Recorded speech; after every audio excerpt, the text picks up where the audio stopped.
Ustedes me dirán si estamos listos. Bueno, muy buenos días a todos. He convocado esta conferencia de prensa para presentar al país a través de los medios de comunicación parte de lo que son las propuestas que el partido está presentando con respecto al sector de protección ambiental y recursos naturales. Obviamente las propuestas que presentaré hoy son solo parte de un programa mucho más amplio y que representa lo que es ya una tradición o un compromiso del partido de más de 20 años de defensa ambiental y de protección de recursos naturales. En primer lugar, quiero señalar que estamos introduciendo en nuestro programa de gobierno dos proyectos emblemáticos dirigidos a establecer dos corredores ecológicos. Uno que se establecería como el corredor montañoso central, que abarcaría áreas que aún no han sido impactadas por el desarrollo y que protegería terrenos que irían desde el municipio de Ciales hasta Sidra. Estas áreas, que son áreas conectadas por medio de varios municipios, se protegerían de manera que no solo protegería bosques, sino también protegería cuencas hidrográficas y vida silvestre. Esto garantizaría que ese sector que llaman el dormitorio del área metropolitana, porque muchas de las personas que viven en esos pueblos son personas que trabajan en la zona metropolitana, no deja de ser un área que podemos proteger en términos ambientales para no solo el provecho de los residentes de esa zona, sino además para lo que es la protección de los recursos naturales y lo que son también especies silvestres. En segundo lugar, el otro corredor ecológico que estamos proponiendo es el corredor costero del suroeste. Este propone la protección de la conexión ecológica de varios terrenos ecológicos que irían entre Cabo Rojo y Ponce, incluyendo la isla de Caja de Muertos. Estos dos proyectos de protección de terrenos sería parte de lo que sería un plan mucho más amplio, de un plan de uso de terrenos, del cual le mencionaré más adelante, que proteja estos terrenos para evitar la especulación del desarrollo y la construcción. Como notarán, no está incluido en estos momentos el corredor ecológico del este, no porque no tengamos un compromiso. De hecho, aprovecho para reiterar el compromiso del Partido Independentista en el establecimiento del corredor ecológico del este, particularmente en su fase de la protección de los terrenos privados. Ya saben que ha habido determinación gubernamental de la protección de los públicos, pero hace falta también la adquisición de los terrenos privados para poder garantizar la mayor protección de los terrenos de esa zona. Así que estamos hablando de dos proyectos emblemáticos, dos corredores, uno en la zona central montañosa, uno en el suroeste, más el compromiso de adquisición de los terrenos privados de la zona del corredor ecológico del este. Estos serían pasos de protección de terrenos que son no solo ambientalmente que deberían ser protegidos, sino que además garantizaría el límite, por no decir la prohibición a la especulación con respecto al desarrollo. En segundo lugar, nosotros estamos proponiendo el establecimiento de una finca fotovoltaica en los terrenos de la antigua Corco, terrenos que están entre el municipio de Peñuelas y Guayanilla. Este proyecto permitiría que utilizáramos cerca de 3.000 cuerdas de terreno para el establecimiento de una finca fotovoltaica que generaría hasta 600 megavatios de electricidad con el sol. Eso permite básicamente la generación de energía renovable para más de 100.000 residencias y comercios. En esos mismos terrenos se establecería una fábrica para el desarrollo de tecnología fotovoltaica para no solo generar empleo, sino también estimular su uso y colocación no solo en residencias, sino también en comercios como parte de un subsidio que otorgaría el gobierno para la utilización de este tipo de tecnología. Este es un proyecto emblemático que hemos planteado en el pasado. Estoy consciente que se ha tratado de establecer por vías actualmente del gobierno, pero el problema es que las propuestas que ha hecho el gobierno de establecimiento de tecnología que esté dirigida al uso de energía renovable, ha sido la colocación de este tipo de tecnología en terrenos que son agrícolamente ricos. La ventaja que tiene la propuesta que está haciendo el PIB es que está utilizando terrenos que ya han sido ambientalmente impactados de forma adversa y que no tienen proyección para el desarrollo agrícola. Así que la utilización racional de esos terrenos sería entonces el establecimiento de este tipo de tecnología para el mejor aprovechamiento, no solo de la generación de electricidad y el abaratamiento de sus costos, sino al mismo tiempo sin impactar lo que puede ser el desarrollo económico en otras áreas de la economía como el sector agrícola.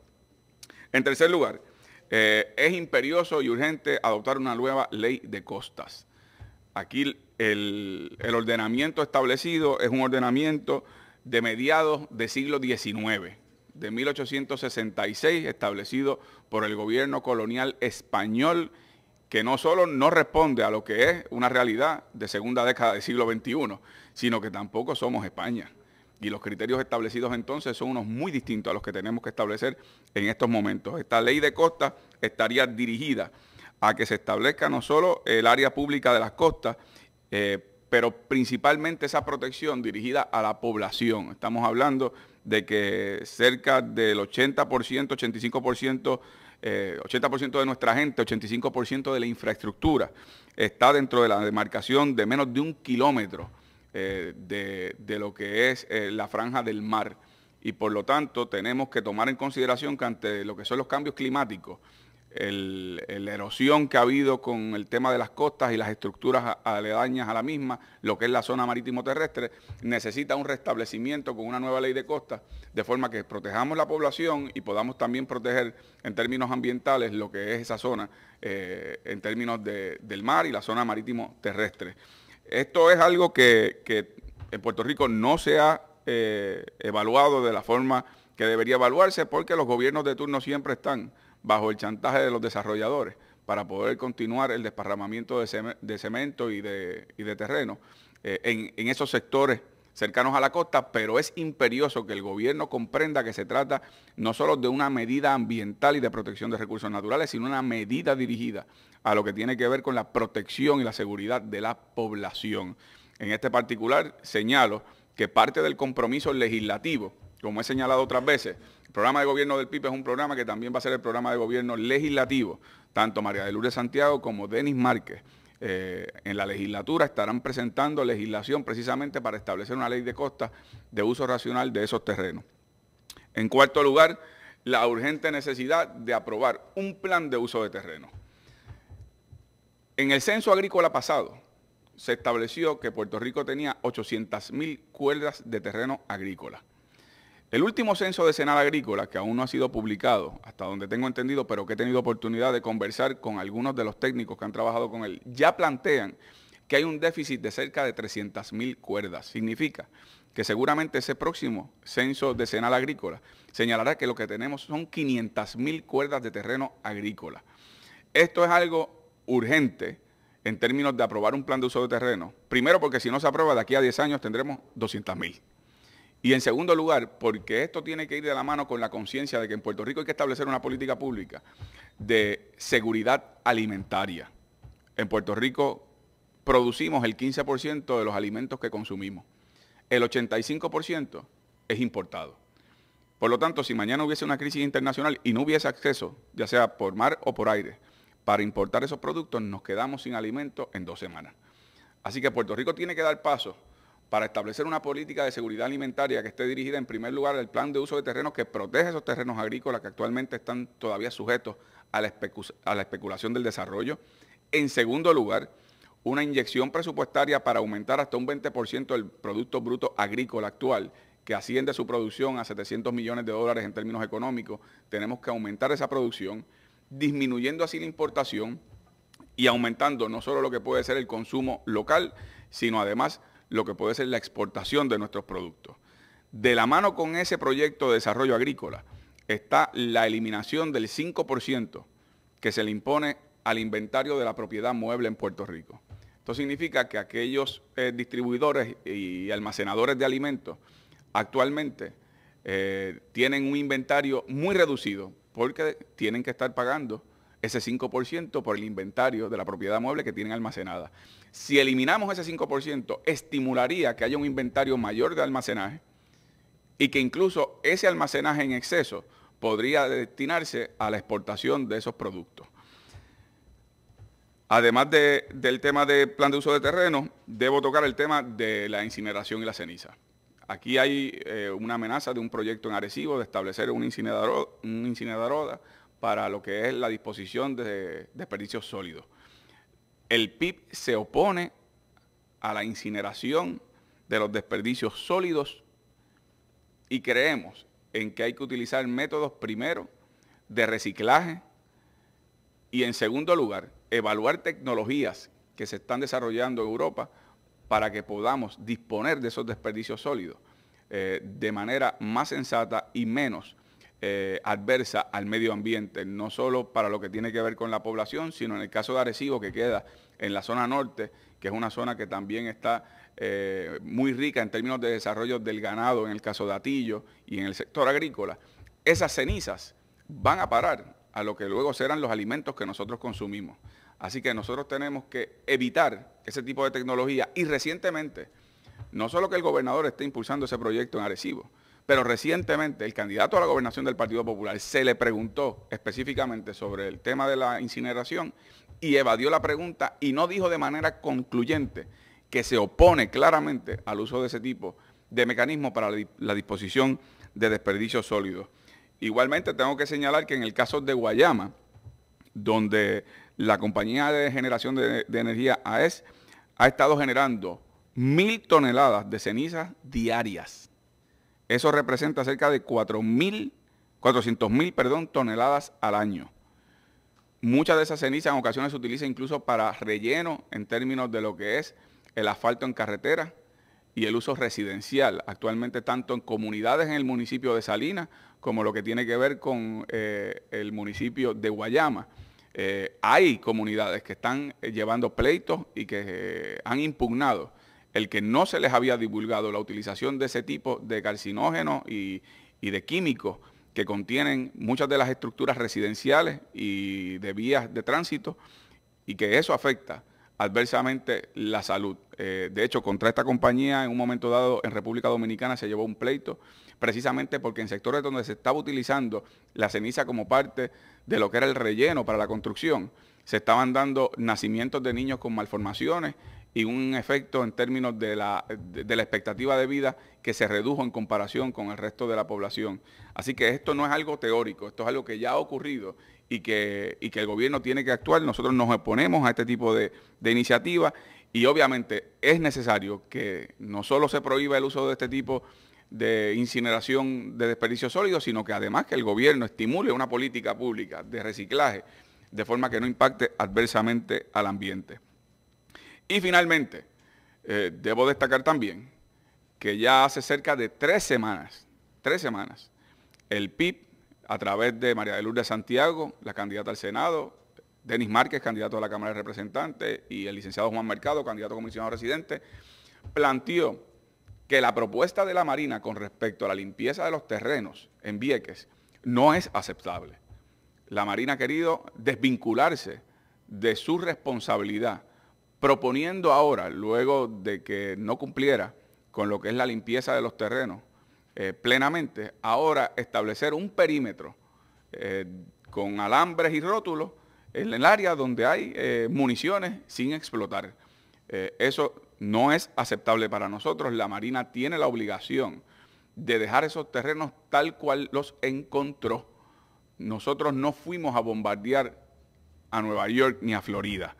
Ellos vinieron aquí a bombardear en una isla municipio de este pueblo y tienen la responsabilidad, una vez abandonaron la isla, de dejarla en condiciones ambientalmente aceptables y en términos de seguridad, que haya garantías para la población viequense y quienes visitan esa isla municipio. Y planteo que esto es lo que dijimos hace 3 semanas, porque se ha discutido recientemente sin reconocer que esto es un planteamiento que llevamos tiempo haciendo y que los viequenses, con quienes mantenemos una comunicación continua, tienen una gran preocupación con que la Marina de Guerra quiera rendir su responsabilidad meramente poniendo una cerca de alambre de púa y un rótulo que diga no pase.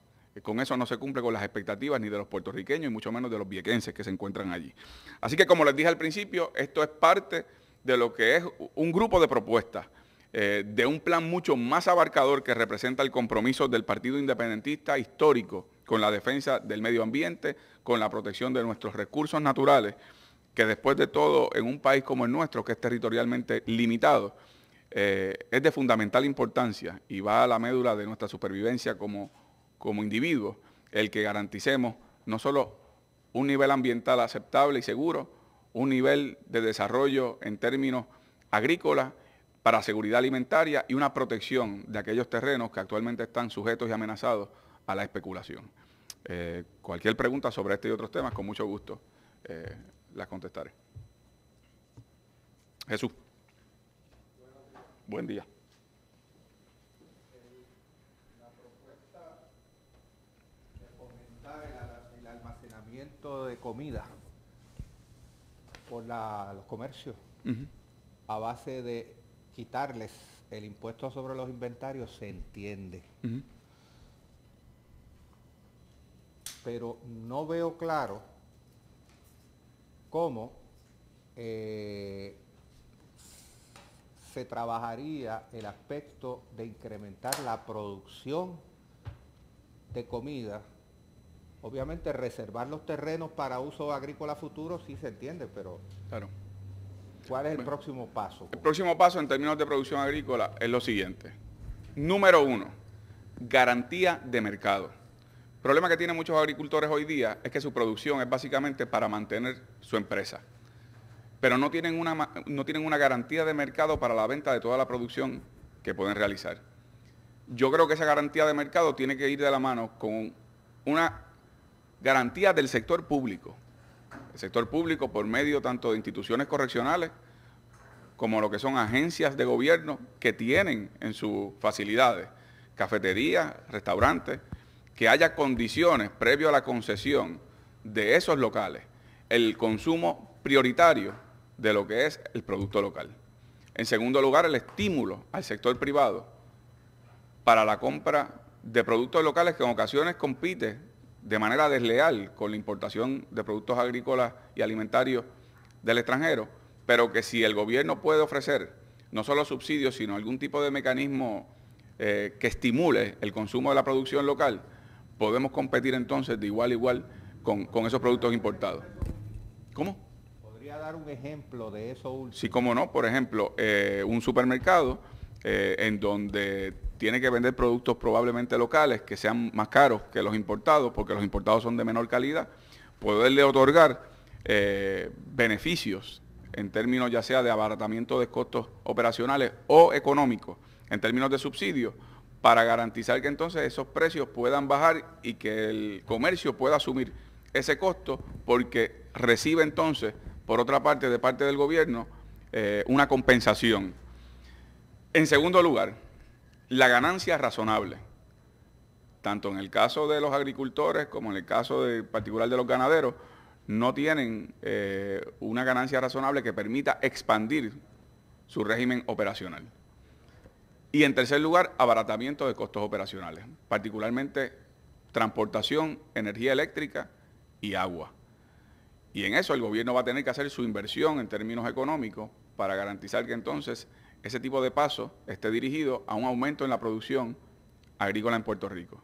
Así que tanto el estímulo al consumo del producto local, como lo que tiene que ver con la garantía de un precio justo y razonable que dé un margen de ganancia para poder tener mayor empleados, más cantidad de producción. Y en tercer lugar, lo que tiene que ver con el abaratamiento de costos operacionales, son pasos que pueden ayudarnos a aumentar ese 20% del Producto Bruto Agrícola que actualmente tenemos y que por lo menos con las reuniones que he tenido con los agricultores que reconocen que ya tienen una serie de subsidios, esto le ayudaría así a expandir lo que es ese sector, más allá de, como te planteé, el tema del 5% contributivo que se eliminaría.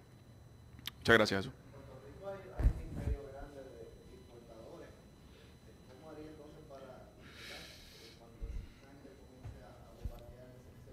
Bueno, en primer lugar, en esto hay que establecer un sistema racional, sensato, de reducción a la importación. No puede ser que mañana digamos no hay más importación, tenemos que desarrollar primero un aumento en la producción agrícola que vaya de la mano con el consumo local, pero también con la exportación del producto local. Aquí, por ejemplo, en el caso del café se exporta incluso a Japón, pero lo que tenemos es que darle las facilidades para que una vez se aumente esa producción, tenga la oportunidad de aumentar entonces el nivel de exportación. Así que va de la mano, como le planteaba hace un rato, con la eliminación de ese 5% y el aumento de la capacidad de almacenaje, no solo que permite que tengamos una seguridad alimentaria en caso de una crisis, porque tenemos más abasto para poder consumirlo, sino que además podemos estimular el que haya ese tipo de aumento de exportación. Así que va de la mano el consumo local, como también la exportación de nuestros productos agrícolas. Y siempre va a haber, como pasa cuando se hacen propuestas económicas, quienes brincan pues son los sectores empresariales, por ejemplo, cuando uno habla de los derechos de los trabajadores o de las madres obreras o de las licencias por maternidad, siempre dicen aquí se va a acabar la economía, pero es por intereses particulares. Aquí hay que sí, si queremos sacar los pies del plato, adoptar unas medidas sensatas que vayan a los mejores intereses del país, y obviamente los importadores ya tienen un margen de ganancia bastante amplio, que no responde necesariamente ni a una política de seguridad alimentaria, ni responde tampoco a la necesidad de un fortalecimiento del sector agrícola y de la protección de esos terrenos. Mencionó varias veces, ¿verdad?, su interés en eliminar la especulación en cuanto a la construcción. Cuando se aprobó la ley de permisos este cuatrienio, hubo muchos grupos ambientalistas que protestaron porque restringía la participación ciudadana. Quería saber en ese sentido, que con la estructura de permisos, ¿qué cambios, si alguno, vislumbra o piensa pues que con la ley actual se pueden atender esas preocupaciones como quiera? Bueno, primero con la limitación que impondría el plan de uso de terrenos, por lo menos tendríamos unos terrenos, tanto agrícolas como no agrícolas, pero recursos naturales que debemos proteger en términos ecológicos, que no estarían sujetos a la especulación. Los que quedan expuestos a la especulación, entonces hay que sí garantizar que haya una participación democrática ciudadana al momento de expedir esos permisos. Yo lo que he propuesto es que con la prohibición que establecería ese plan de uso de terreno, sí redirigir los esfuerzos del desarrollo en términos de la construcción a la revitalización de los cascos urbanos. O sea, que no se trata de meramente proteger los terrenos agrícolas y que el sector de la construcción se asfixie. Se trata de que ya hay sectores en términos de estructura. Aquí tenemos más de 100.000 estructuras dilapidadas, o sea, que son estructuras que no se están utilizando, que son estructuras abandonadas, que podría invertirse dinero para su revitalización. Tenemos un inventario de 25.000 viviendas nuevas que no se han vendido. Y en ese sentido creo que por lo tanto ya hay un sector en términos de la construcción que está impactado y que no hay que continuar un desparramamiento en sectores que tienen que ser protegidos y que de nuevo hemos visto una reducción, un déficit de esos terrenos. Y mi propuesta sería una revisión de esa ley y de esos reglamentos que han liberalizado el sector de la construcción, socolor de que como había un problema económico en el país, siempre hay que entonces liberalizar la construcción porque esa es la inyección económica y no. Sí puede haber una inyección económica del sector de la construcción, pero en los sectores que ya han sido impactados, no necesariamente hay que ir a los sectores que están ricos en términos de recursos naturales. Fuera de utilizar lo que queda en Guayanilla y Peñuela, de las anteriores petroquímicas, para ese proyecto fotovoltaico, ¿hay alguna otra consideración para la producción de energía? Bueno, sí, nosotros hemos propuesto el uso de tecnología, de lo que sería el uso del agua, tanto en quebradas que en sectores comunitarios, que puede generar energía eléctrica para esos sectores, como también el uso de ríos y mares.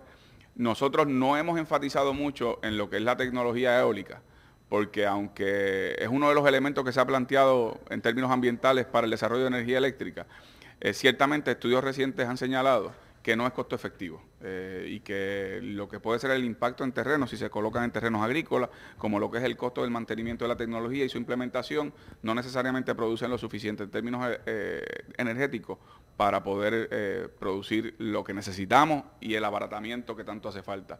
Así que en cuanto a la producción de energía renovable, estamos más enfocados en el tema del uso del sol y lo que es la finca fotovoltaica es un paso. Evaluaríamos terrenos que estén ambientalmente impactados o que no sean terrenos agrícolamente fértiles para establecer más tecnología sobre esa dirección, y por eso estableceríamos en esos terrenos una fábrica para el desarrollo de esa tecnología que permita el estímulo también para el uso de residencias o comercio. ¿Esos terrenos son de quién? Habría que expropiarlos, son terrenos privados que nosotros hemos propuesto una expropiación que tomaría cerca de 10 años el pago de la expropiación por medio de financiamiento, pero son terrenos que una vez expropiados se pueden utilizar y que en 10 años estarían pagos. Bueno, está bien. ¿Cómo no? Bueno, pues muchas gracias a todos.